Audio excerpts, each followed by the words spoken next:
না, ব্রিটিশ কোনো স্থাপনা নয়, এগুলো কক্সবাজার আন্তর্জাতিক ক্রিকেট স্টেডিয়ামের বর্তমান চিত্র। অথচ এক পাশে পাহাড়, অন্য পাশে সমুদ্র, এমন নয়নাভিরাম দৃশ্যের কথা চিন্তা করে তৈরি করা হয়েছিল এই স্টেডিয়াম। এখানে আয়োজন হওয়ার কথা ছিল আন্তর্জাতিক ক্রিকেট। তবে বর্তমানে পুরো কমপ্লেক্সটি পড়ে আছে অবহেলায়, অযত্নে।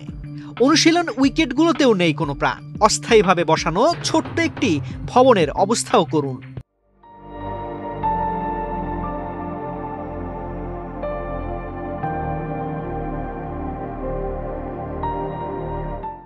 ড্রেসিং রুমেও নেই তেমন সুযোগ সুবিধা। প্রেসিডেন্ট বক্স থেকে দেখা যায় খোলা আকাশ। কক্সবাজারের এটাই প্রথম আন্তর্জাতিক ক্রিকেট ভেন্যু।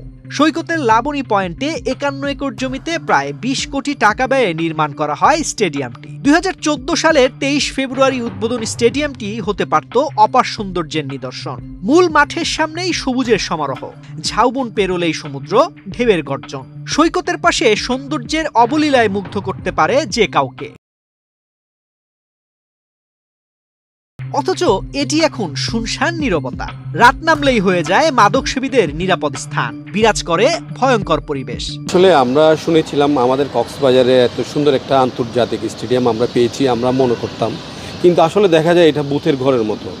এখানে অনেক সময় দেখা যায় মাদক সেবন করে যাচ্ছে, তারপরে অনেক সময় দেখা যায় এখানে যে গেট, মানে এত ঝুঁকিতে। তৎকালীন সরকার যে 20 কোটি টাকা বরাদ্দ দিয়েছিল, এই 20 কোটি টাকার এখানে আসলে এই 5 বছর পরেই এই 20 কোটি টাকার যে উন্নয়ন, এখানে কিছুই নেই, সব জরাজীর্ণ হয়ে গেছে। দেশের বাইরে থেকে এসে এখানে আন্তর্জাতিক ম্যাচগুলো দেখার জন্য অধীর আগ্রহে বসে থাকতো, কিন্তু আমরা দুঃখের বিষয়, এত কোটি টাকা রাষ্ট্রীয় টাকা, জনগণের টাকা খরচ করে যে একটি আন্তর্জাতিক মানের ক্রিকেট স্টেডিয়াম করা হলো, সে স্টেডিয়ামের কোনো রক্ষণাবেক্ষণের কোনো কাজ নেই, এবং সেখানে প্রতিনিয়ত যে কাজগুলো করা হয়েছিল সে কাজগুলোও এখন জরাজীর্ণ। 2014 সালে বাংলাদেশে অনুষ্ঠিত হওয়া টি-20 বিশ্বকাপের ভেন্যুর তালিকায় ছিল কক্সবাজার স্টেডিয়াম। তবে নির্ধারিত সময়ে নির্মাণ কাজ শেষ করতে না পারায় এই মাঠে ম্যাচ আয়োজন করা সম্ভব হয়নি। তবে 2015 সালের অনূর্ধ্ব-19 বিশ্বকাপে কক্সবাজারে বেশ কয়েকটি ম্যাচ অনুষ্ঠিত হয়। এছাড়া এখানে অনুষ্ঠিত হয় ইমার্জিং এশিয়া কাপ। নিয়মিত ম্যাচ না হওয়ায় হতাশ স্থানীয় সাংবাদিকরা। আজকে এই ক্রিকেট স্টেডিয়ামের যে গ্যালারি, যে ভবন, সেটা ভেঙে গেছে। আমার মনে হয় কিছুদিনের মধ্যে এটার অস্তিত্ব পাওয়া যাবে না। এই প্রধান উপদেষ্টাকে আমি আহ্বান জানাবো, পর্যটন বাঁচাতে হলে, এই ক্রিকেটকে বাঁচাতে হলে অবশ্যই কক্সবাজার এই ক্রিকেট স্টেডিয়ামকে উজ্জীবিত করতে হবে। স্টেডিয়ামের আধা কিলোমিটারের কম দূরত্বে অবস্থিত কক্সবাজার আন্তর্জাতিক বিমানবন্দর। ফলে স্টেডিয়ামে ফ্লাড লাইট ব্যবহার সম্ভব হচ্ছে না, এমনকি উঁচু গ্যালারি নির্মাণও সম্ভব নয়। তাই আন্তর্জাতিক ম্যাচ আয়োজনের কাজটি বেশ কঠিনই।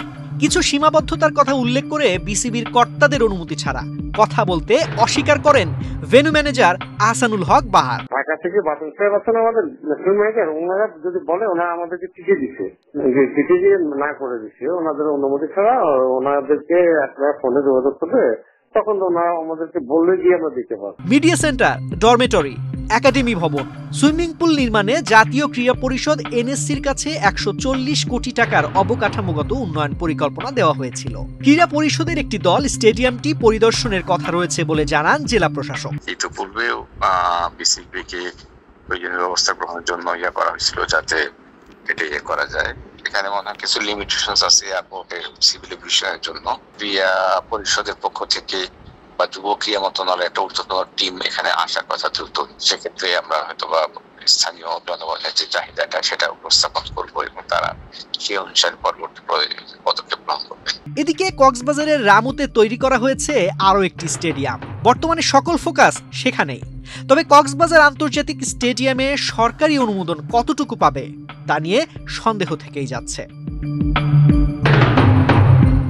তানজির রহমান, বাংলাদেশ প্রতিদিন।